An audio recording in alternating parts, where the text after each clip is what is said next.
একজন মা যে সারাটি জীবন হাসি মুখে সংসার চালায়, তার চোখের জলে কত গল্প লুকিয়ে থাকে, আমরা কি তা কখনো ভাবি? একটি কন্যা যে বড় স্বপ্ন দেখে, কিন্তু পথে পথে ভয়কে সঙ্গে করতে হয়, এটা কি তার প্রাপ্য? একজন কর্মজীবী নারী দিন শেষে ক্লান্ত শরীর নিয়ে বাসায় ফেরে, কিন্তু তবুও পরিবারের আলো হয়ে থাকে। তার শক্তিকে আমরা কি যথেষ্ট সম্মান দেই? আমাদের সমাজে প্রতিটি নারীর গল্পে আছে সংগ্রাম, আছে চোখের পানি, আছে অগণিত না বলা ব্যথা। আর এই ব্যথা অনুভব করেছেন একজন মানুষ যিনি বিশ্বাস করেন নারীর নিরাপত্তা, সম্মান ও অধিকার একটি সমাজের সবচেয়ে বড় মূল্যবোধ। তিনি ওয়ারেস আলী মামুন।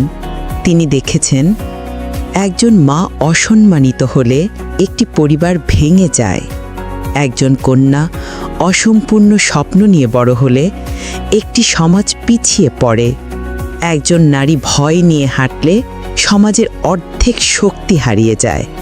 তাই তিনি বলেন, নারীর চোখের জল আমার কাছে অন্যায়ের প্রতীক, নারীর হাসি আমার কাছে উন্নয়নের পরিচয়। নারীর নিরাপত্তা শুধু আইন নয়, এটি মানবতার প্রশ্ন।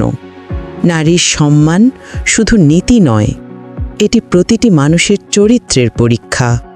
নারীর শক্তিকে তিনি দেখেন সমাজের আলো হিসাবে, নারীর স্বপ্নকে তিনি দেখেন ভবিষ্যতের পথ হিসাবে। তিনি বিশ্বাস করেন যে সমাজ নারীর পাশে দাঁড়ায়, সেই সমাজের সত্যিকার অর্থে এগিয়ে যায়। একজন নারী যখন ভয় না পেয়ে স্বপ্ন নিয়ে হাঁটে, সেই পথ পরিবর্তনের পথ। একজন নারী যখন হাসে, সেই হাসিতেই বদলে যায় পৃথিবী। নারীর শক্তি মানেই সমাজের শক্তি, তাদের যত্ন নেয়া মানে মানবতার যত্ন নেয়া। তাই তিনি প্রতিজ্ঞা করেছেন, এই সমাজের প্রতিটি নারী ফিরে পাবে তাদের প্রাপ্য অধিকার। নারী কল্যাণের যা যা করণীয়, তাই তিনি করবেন তার সর্বোচ্চটা দিয়ে।